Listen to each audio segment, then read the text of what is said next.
అందరికీ నమస్కారం. Welcome to Indian culture and spirituality channel. సినిమాల్లో చూపించేటట్టు దెయ్యాలు భూతాల వల్ల నష్టాలే కాదు లాభాలు కూడా ఉన్నాయి. అది ఏంటో ఇప్పుడు మనం ఈ వీడియోలో చూద్దాం. తులసీదాస్ వారి గురించి నేను ప్రత్యేకంగా చెప్పవలసిన అవసరం లేదండి. 16వ శతాబ్దానికి చెందిన తులసీదాస్ వారు రామునికి పరమ భక్తులు. వారు రచించిన హిందీలో రామాయణం శ్రీ రామచరిత్ మానస్గా ప్రపంచం మొత్తం చాలా ప్రసిద్ధి గావించింది. ఈ తులసీదాస్ వారు ప్రతిరోజు కూడా తన కాలకృత్యాలు తీర్చుకున్న తర్వాత మిగిలిన నీటిని ఒక చెట్టు వ్రేలకి వేస్తూ ఉండేవారు. అదే చెట్టు పైన ఉన్న ఒక బ్రహ్మరాక్షసుడు ప్రతిరోజు ఆ నీళ్లు తాగి తన దప్పికను తీర్చుకునేవారు.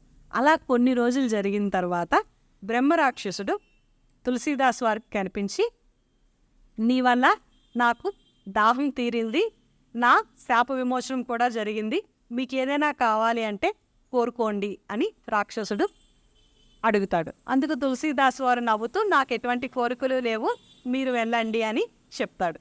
కానీ బ్రహ్మరాక్షసుడు అందుకు ఒప్పుకోకుండా, మీరు నాకు సహాయం చేశారు, నేను మీకు సహాయం చేస్తాను, సో మీ కోరిక చెప్పండి అని అడగగా, నాకు ఒకే ఒక్క కోరిక ఉంది, అది నా రామదర్శనం. అది మీ వల్ల కుదురుతుందా? నా రాముడిని నాకు చూపించగలరా, దర్శనం కలిగించగలవా అని అంతే. అందుకు బ్రహ్మరాక్షసుడు నవ్వుతూ, ఇది చాలా పెద్ద పని, ఇది నా వల్ల జరగదు, కానీ ఇది రామదర్శనం జరగాలి అంటే ఒక వ్యక్తి ఉన్నారు, మీరు అతని పాదాలు పట్టుకోండి, రామదర్శనం ఖచ్చితంగా జరుగుతుంది అని బ్రహ్మరాక్షసుడు చెప్తాడు. అందుకు తులసీదాస్ వారు నవ్వుతూ, ఎవరా వ్యక్తి అని అడగగా, ఎక్కడైతే రామ కథ వినబడుతుందో అక్కడ ఖచ్చితంగా హనుమంతుల వారు ఉంటారు.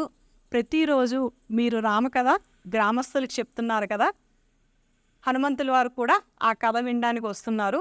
మొదటగా వచ్చి చివరి వరకు ఉండే వ్యక్తే హనుమంతుల వారు. అతన్ని గుర్తుపట్టు, అతన్ని సహాయం కోరు, నీకు రామదర్శనం జరుగుతుంది అని ఈ బ్రహ్మరాక్షసుడు చెప్తాడు. అందుకు తులసీదాస్ వారు ఎంతో ఆనందించి, నువ్వు చాలా మంచి సహాయం చేశావని తన ధన్యవాదాలు చెప్పుకొని, ఎప్పుడు సాయంకాలం అవుతుందా, ఎప్పుడెప్పుడు హనుమంతుల వాళ్ళని చూద్దామా అని చాలా ఆతృతతో ఉంటారు తులసీదాస్ వారు. సో సాయంకాలం అవుతుంది, రామకథ కోసం గ్రామస్తులందరూ వచ్చి కూర్చుంటారు. అంతమందిలో మన హనుమంతుల వారు కూడాను ఒక వృద్ధ, ఒక ఓల్డ్ మ్యాన్ రూపంలో కూర్చుంటారు. అది ఇప్పుడు తులసీదాస్ వారికి అర్థమైపోయింది, అదే హనుమంతుడే అనేసి. రామకథ పూర్తి అవ్వగానే హనుమంతుల వారి వెనుక తులసీదాస్ వారు వెళ్ళి, ఓ బజరంగి, నన్ను కరుణించు, మీ నిజరూప దర్శనం చేయండి, ఇవ్వండి అని అతని పాదాలు పట్టుకుంటారు. వెనువెంటనే ఆంజనేయుల వారు ఎంతో సంతోషించి తన నిజ దర్శనం తులసీదాస్ వారికి ఇస్తారండి. అప్పుడు తులసీదాస్ వారు, స్వామి, నాకు రామదర్శనం కూడా మీ వల్లనే జరగాలి, అది జరగడానికి సహాయం చేయండి అని అంటే, అందుకు ఆంజనేయుడు నవ్వుతూ, నీకు తప్పకుండా రామదర్శనం కలుగుతుంది, కానీ ఇంకా దానికి సమయం రాలేదు, సమయం వచ్చినప్పుడు నేను మీకు చెప్తాను రాముడు ఎక్కడున్నాడో, మీరు అక్కడ దర్శనం చేసుకోండి అని అభయం ఇస్తారు. సో ఎక్కడైతే తులసీదాసు వారికి హనుమంతుడు కనిపించాడో అదే ప్రదేశంలో తులసీదాస్ వారు సంకటమోచన టెంపుల్ అని ఒక గుడిని ఇక్కడ కన్స్ట్రక్షన్ చేశారండి. ఇది సంకటమోచన టెంపుల్గా చాలా ఫేమస్ టెంపుల్. ఇది కాశీలోని ఉంది. మీరు కూడా కాశీ వెళ్ళేటప్పుడు ఈ టెంపుల్ని అస్సలు మిస్ అవ్వద్దు.